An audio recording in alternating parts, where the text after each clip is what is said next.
सेठ जी के विशिष्ट आदमी कौन थे? एक तो घनश्याम दास जी की बात आई, दूसरी अब हनुमान प्रसाद जी पोद्दार भाई जी।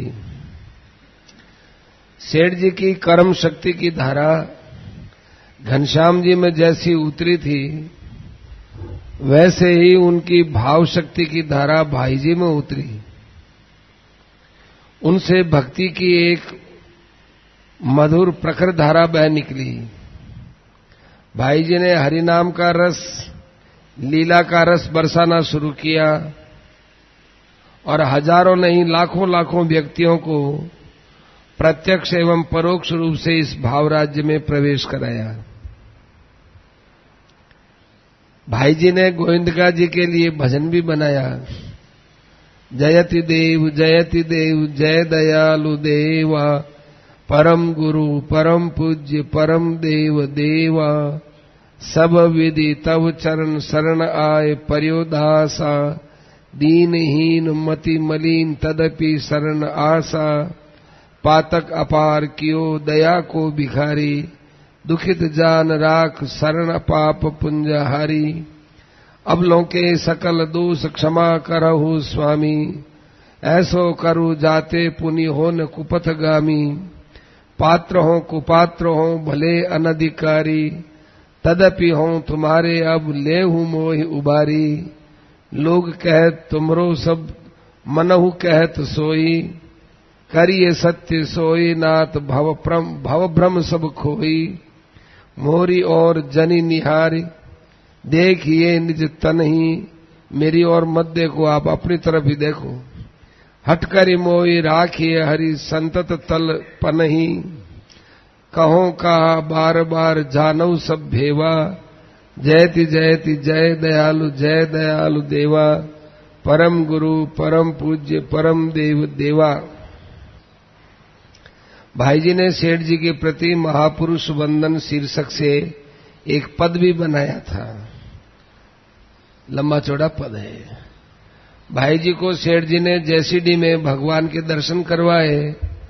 इस पद से उनकी ओर संकेत होता है, परम गुरु राम मिलावण हार, अति उदार मंजुल मंगलमय अभिमत फलदातार, टूटी फूटी नाव पड़ी मम भीषण भवनद धार, जयति जय देव दयानिधि बेग उतारो पार। तीसरे सहयोगी हैं स्वामी राम सुखदास जी महाराज। स्वामी राम सुखदास जी महाराज को सेठ जी का वैराग्य तत्व मिला। कई बातों में, आचार में, प्रचार में, उच्चार में, प्रवचन में स्वामी राम सुखदास जी महाराज सेठ जी की कार्बन कॉपी या प्रतिच्छवि प्रतीत होते हैं। वैसे ही बैठना, वैसे ही नारायण नारायण की धुन, गीता की गहराई में उतरने की वही दक्षता, उसकी बारीकियों में वैसा ही सूक्ष्म विश्लेषण और उद्घाटन। लगता है सेठ जी ने अपना सारा ज्ञान घोलकर स्वामी जी को पिला दिया था। कुछ प्रसंग ऐसे हैं। स्वामी जी महाराज को लगभग 24 वर्ष की आयु में एक गांव में स्वप्न में जयदयाल जी से संपर्क करने एवं भक्ति का प्रचार करने का संकेत हुआ। ये बात ऐसी लिख दी है, ऐसा नहीं हुआ।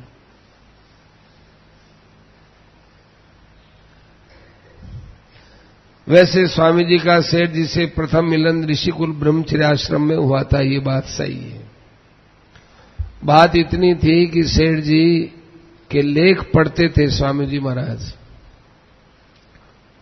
परीक्षा के दिनों में भी नमाज में पढ़ते थे, परीक्षा के दिनों में भी सेठ जी की कोई पुस्तक लेख होती उसको खूब बड़े मनन से पढ़ते थे। तो उनके साथी लोग कहते कि आप ये तो बाद में पढ़ लेना, जयदयाल जी की क्या है, अभी तो ग्रंथ पढ़ो, परीक्षा है।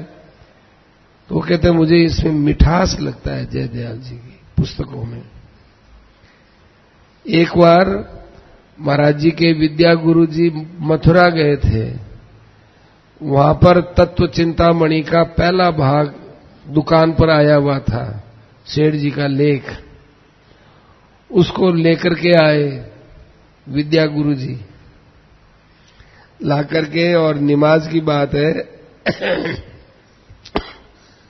सेठ जी ने कहा, नहीं, उनके विद्या गुरु जी ने कहा, स्वामी जी महाराज को सुखदेव जी बोलते थे, सुखदेव आज तेरे लिए बहुत बढ़िया चीज लाया हूं, जिसकी तू बहुत इच्छा करता था वो चीज लाया हूं। कि क्या लाए महाराज? अरे बहुत बढ़िया चीज है। क्या महाराज, अब तो कृपा करो। तो फिर उन्होंने तत्व चिंतामणि का पहला भाग था वो दिया। ये पुस्तक है, जयदयाल जी के लेखों का संग्रह है, पहली पुस्तक छपी थी वो, पहला भाग। महाराज जी ने उसको पढ़ा, इतने गदगद हो गए महाराज जी, बहुत अच्छी लगी। और उसमें पहला ही लेख, ज्ञानी की अनिर्वचनीय स्थिति, और उसमें भूमिका लिखी हुई थी भाई जी की। तो कई दिन तक तो मैंने भूमिका पढ़ी, इतनी अच्छी लगी सेठ जी के विषय में। फिर वो लेख देखा, फिर रोज उनको पढ़ता था मैं। और गीता का पदच्छेद जो संस्करण है, ये मुझे बहुत प्रिय लगा। गीता के विषय में सेठ जी लिखते थे तो ऐसा लगता था मुझे कि कोई बहुत ऊंचा पहुंचवान पुरुष। मैं जानता ही नहीं कि सेठ जी कौन है, जयदयाल जी को कुछ जानता ही नहीं था, परंतु उनके लेखों से मेरे चित्त पर असर पड़ा कि ये यदि मिल जाए तो बड़ा अच्छा है, इनके दर्शन करें, कहाँ मिले, कुछ नहीं। एक बार महाराज जी आनंद आश्रम में विराजमान थे, उस समय चौकसराम जी महाराज वहां पर विराजमान थे। तो एक सेठ आया दवाई लेने के लिए चौकसराम जी महाराज से। तो वो कहने लगा कि जयदयाल जी गोविंद का चुरू आने वाले हैं। चौकसराम जी महाराज से कहा कि आप हमको दवाई दो तो 4-5 दिन की ज्यादा दे दो, क्योंकि वहां मैं रुकूंगा। वो सेठ था तो स्वामी जी महाराज जिस स्कूल में पढ़ते थे, बीकानेर में संस्कृत पाठशाला में, उसका वो संचालक भी था।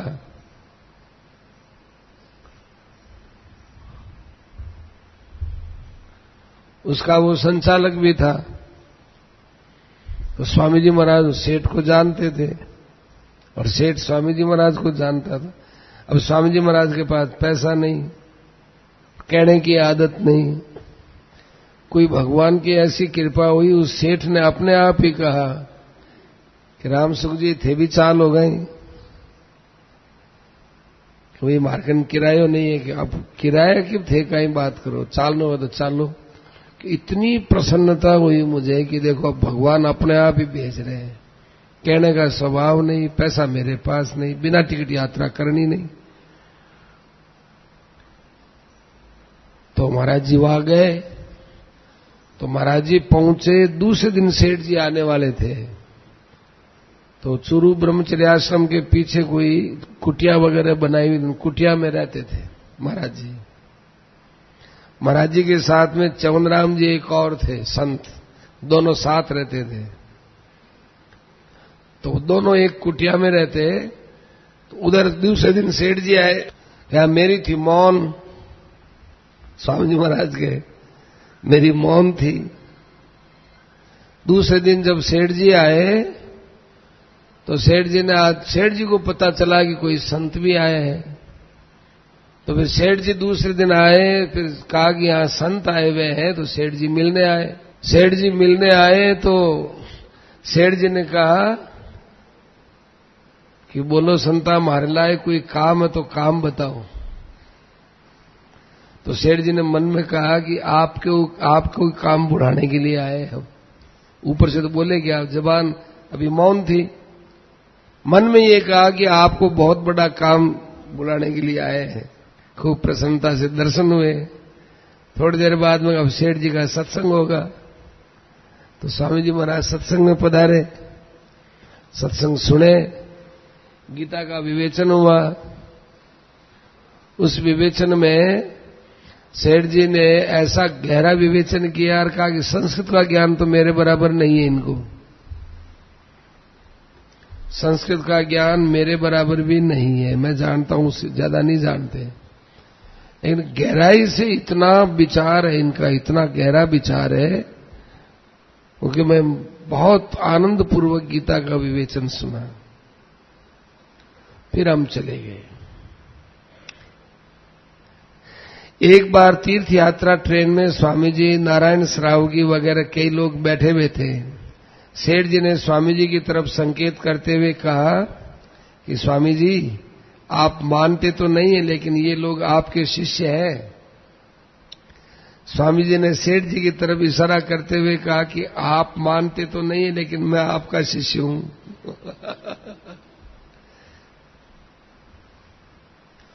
सेठ जी ने स्वामी जी से सत्संग कराने के कहा कि जाओ स्वामी जी सत्संग कराओ। स्वामी जी ने कहा मैंने बहुत सप्ताह सत्संग, कीर्तन, प्रवचन, भाषण, व्याख्यान खूब दिया है, उन सब से धाप करके आपके पास साधन करने आया हूं। सेठ जी ने कहा नहीं, सत्संग करना भी एक साधन है, जाओ सत्संग कराओ। स्वामी जी बोले आप बोलते हैं तो अब ठीक है। इस वाक्य को स्वामी जी ने अपने जीवन पर्यंत धारण किया। स्वामी जी महाराज ने, हम लोग कभी मना भी करते तो कहते देखो सेठ जी की आज्ञा हुई है, सेठ जी की आज्ञा भंग करना ठीक नहीं है मेरे लिए। एक बार ग्रहण के समय सत्संग हो रहा था। सेठ जी ने स्वामी जी से कहा स्वामी जी सत्संग चलाए रखना। स्वामी जी प्रबोधन देते रहे। इधर ग्रहण शुद्ध हो गया, लोग धीरे धीरे उठ गए। केवल प्रवचन करने वाले स्वामी जी रहे और सुनने वालों में एक द्रौपदी बाई जालान, ये दो ही थे, बैठे रहे। इधर रसोई तैयार हो गई। ग्रहण होने के बाद में रसोई होती है, भोजन होता है, पहले भोजन होता नहीं। रसोई तैयार हो गई। सेठ जी ने कहा भाई देखो पहले संतों को भोजन कराओ। कि स्वामी जी कहाँ गए? खोज हुई, पता चला कि स्वामी जी तो अभी तक सत्संग करा रहे हैं। तब सेठ जी खुद गए और बुला के आओ स्वामी जी भोजन करो। एक बार सेठ जी से स्वामी जी ने कहा कि आप इतनी बातें कहते हो, हम लोग इसके अधिकारी थोड़ा ही हैं, इतनी गहरी बात के हम अधिकारी है ही नहीं। सेठ जी बोले मेरी बात आकाश में रहेगी, जब कोई अधिकारी मिलेगा उसे अपने आप मिल जाएगी। एक बार सेठ जी कहीं प्रवचन में जा रहे थे। स्वामी जी महाराज को पता नहीं चला। स्वामी जी महाराज को पता नहीं चला कि सेठ जी प्रवचन में जा रहे हैं। वो भिक्षा करने बैठ गए।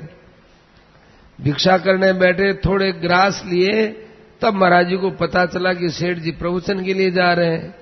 तो महाराज जी ने आचमन छोड़ करके और भिक्षा छोड़ करके आचमन करके सीधे चले गए। लोगों ने कहा भिक्षा तो कर लो, कि भिक्षा के लिए सत्संग थोड़ी ही छोड़ना है, सत्संग के लिए भिक्षा को छोड़ सकते हैं।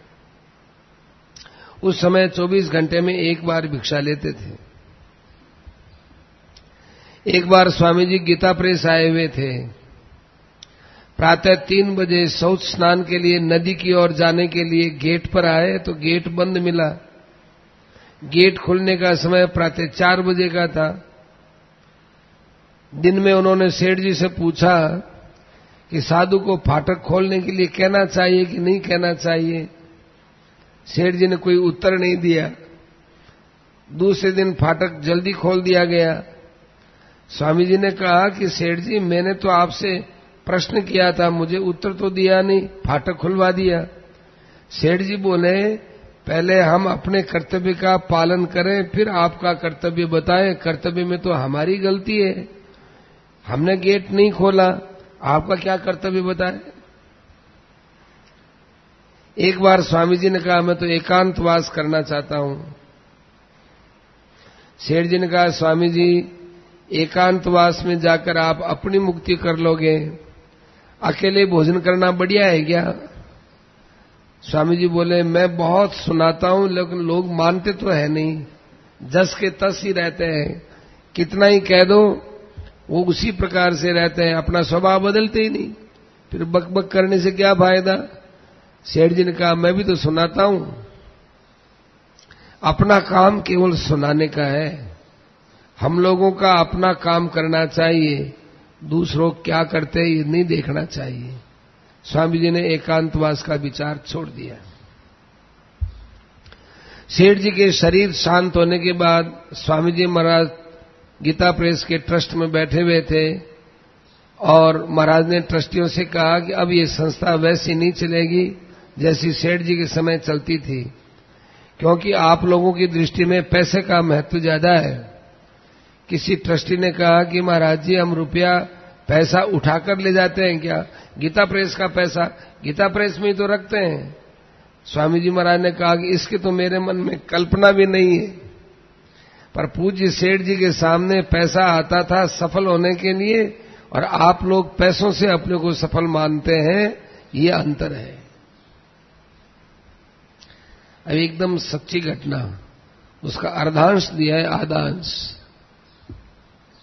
सच्ची घटना है ये। आषाढ़वदी 11 संवत 1957 दिनांक 28/6/2000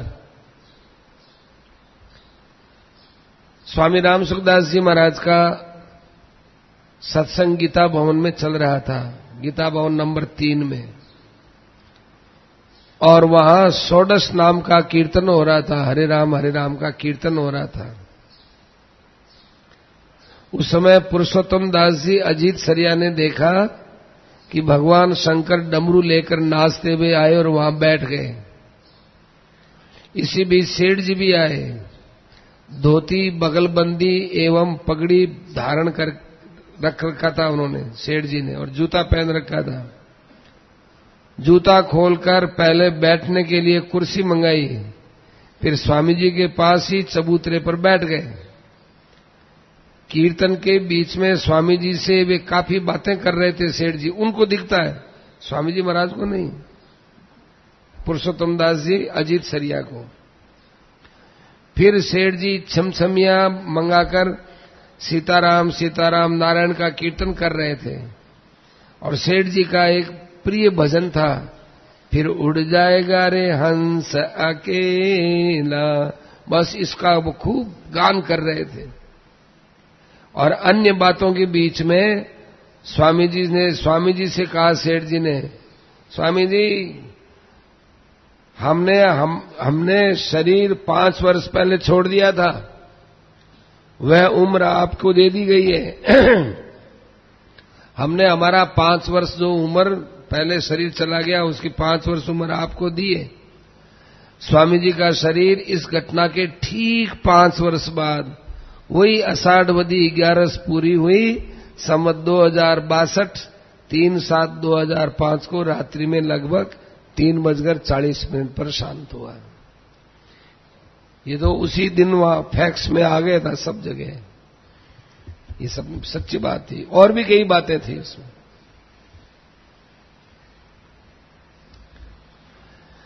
सेठ जी का सिद्धांत था कभी ऊंठा मत खिलाओ, चरण धुला हुआ जल देना लेना अच्छा नहीं लगता था, चरण धूलि देना अच्छा नहीं लगता था, आरती उतरवाना अच्छा नहीं लगता था, अपनी पूजा करवाना, अपनी फोटो खिंचवाना, फोटो को पुजवाना, मरने के बाद स्मारक बनाना, झूठ कपट बेईमानी से धन कमाना, किसी से कर्जा लेकर उसे नहीं चुकाना, ये सेठ जी जयदयाल जी अत्यंत निंदित कर्म मानते थे। भूखे मर जाओ, प्राण चले जाए, परंतु ऋण अगले का चुकाओ। माताओं बहनों द्वारा मंच पर बैठकर सत्संग या भजन करवाने का निषेध करते थे। सकाम प्रार्थना करना सेठ जी उचित नहीं मानते थे। यहां तक कि दीपावली पूजन के अवसर पर अपने घरों पर या बहियों में जो लोग लक्ष्मी जी कुबेर जी सदा सहाय छे, लक्ष्मी जी भंडार भरसी, शुभ लाभ इत्यादि लिखते उसके वे विरोधी थे।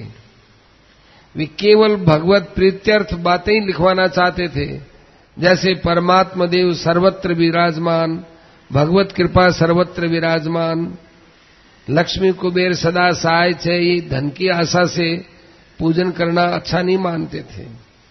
ये शब्द रखना अच्छा नहीं मानते थे।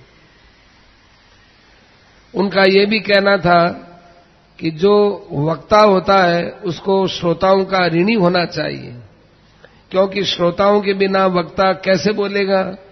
श्रोताओं से वक्ता को विशेष लाभ होता है, आध्यात्मिक लाभ होता है, क्योंकि वक्ता के मन में ये बात रहती है कि जो बात मैं कहता हूं उसका मेरे जीवन में आचरण में है कि नहीं। जो बात वो कहता है उसके पालन करने की स्वयं पर ज्यादा जिम्मेदारी आती है, तभी वो वक्ता होने का अधिकारी है। इससे पहले वो बात बुद्धि में रहती है, फिर मन में आती है, फिर वाणी में आती है, फिर लोगों के कानों में पहुंचती है, कानों से पूरी सुनाई दे न भी दे, फिर मन तक पहुंचे, फिर बुद्धि तक पहुंचे। वक्ता के भावों का कितना थोड़ा अंश श्रोताओं की बुद्धि तक पहुंचता है। अतः वक्ता को हमेशा अपने को श्रोताओं का ऋणी मानना चाहिए। कैसा अद्भुत भाव था। प्रायः वक्ता श्रोताओं पर अपना उपकार मानते हैं कि तो हमें आपको सुना दिया, दूसरा कौन सुनाए, ऐसा मानते हैं। सेठ जी कहते हैं नहीं, ये तो सुनने वाले थे तब हमको मौका मिला, नहीं तो क्या करते। वास्तव में महात्मा लोग ये नहीं मानते कि मेरा शरीर, मेरा गुण, मेरा प्रभाव, इनसे लोगों का कल्याण होगा, ऐसा बिल्कुल नहीं मानते। इस बात को मानने वाला सेठ जी की दृष्टि में वो धर्मात्मा नहीं है। यदि कोई व्यक्ति अपने में ऐसी बात मानता है तो वो महात्मा क्या, साधक भी नहीं है। इस संबंध में कुछ ऐसे प्रसंग आते हैं। बद्रीदास जी गोविंद का सेठ जी के संबंधी थे, परिवार में सेठ जी के प्रति श्रद्धा रखते थे। उनकी खड़ाऊ को धोकर उन्होंने जल पी लिया, बद्रीदास जी गोविंद ने। इस बात की सूचना सेठ जी को मिली। सेठ जी ने उनको कहा कि आपको ऐसा नहीं करना चाहिए।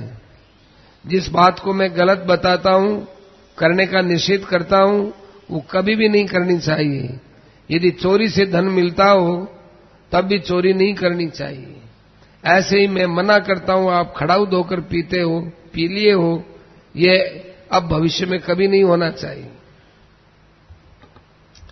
एक बार वटवृक्ष के नीचे कुछ लोगों ने सेठ जी जहां बैठे थे वहां की धूल अपने गमछों में भर ली और लेकर चलने लगे।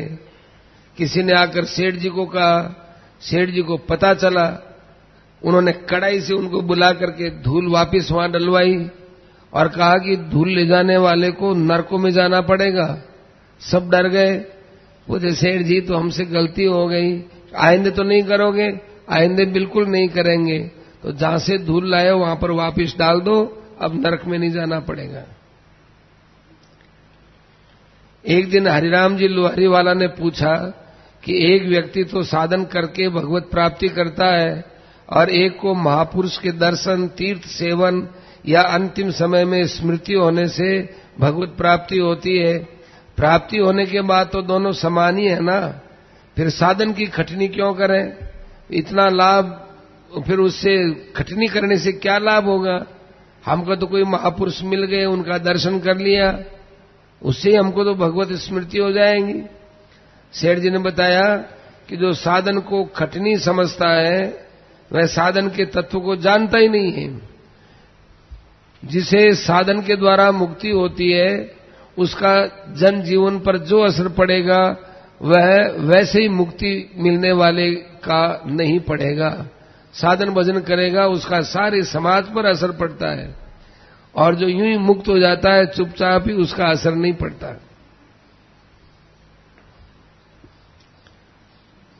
एक दिन जलपान करते समय एक वस्तु उनके कटोरे के लगकर पाटे पर गिर गई। परोसने वाले ने कहा कि कोई बात नहीं, ये वस्तु हम बच्चे को दे देंगे खाने के लिए। सेठ जी बहुत जोर से नाराज होकर के खड़े होकर कहने लगे, उनका परोसने वाला उनका छोटा भाई था, देखो मोहन, ये मेरे साथ दुर्व्यवहार हो रहा है। मुझे तो ऐसे लोग बदनाम करते हैं, मैं बोलने लायक नहीं रहूंगा। ये मेरा ऊंठा है, ऊंठा कैसे किसी को दे दे? इसलिए जमीन के अंदर खड्डा खोदकर इसको नष्ट कर दो, किसी को ही मत दो। ऊंठी चीज गाय को देने में भी सेठ जी निषेध करते थे। किसी धनी व्यक्ति ने कहा कि सेठ जी हमारे यहां बहुत महात्मा आते हैं। सेठ जी बोले कि पैसा देखकर जो आते हैं वे महात्मा नहीं, और महात्मा होते हैं वो पैसा देखते नहीं। चुप हो गया। सेठ जी को सारी गीता याद थी, पर कुछ लोग ऐसे थे जिनके ऊपर सेठ जी की विशेष दृष्टि थी।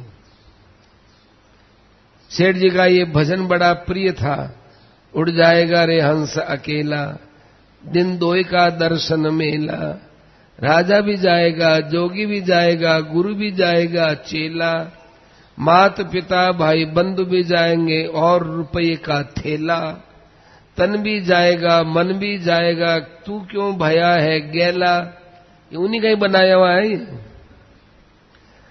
तन भी जाएगा मन भी जाएगा, तू क्यों भया है गैला, तू भी जाएगा तेरा भी जाएगा, ये सब माया का खेला, कोड़ी रे कोड़ी माया जोड़ी, संग चलेगा न अधेला, साथी रे साथी तेरे पार उतर गए, तू क्यों रहा अकेला, राम नाम निष्काम रटो नर, बीती जात है बेला, उड़ जाएगा रे हंस अकेला।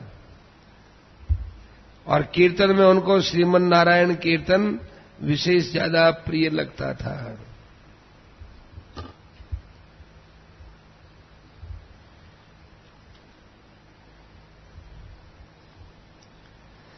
नारायणं नमस्कृत्य नरं चैव नरोत्तमम्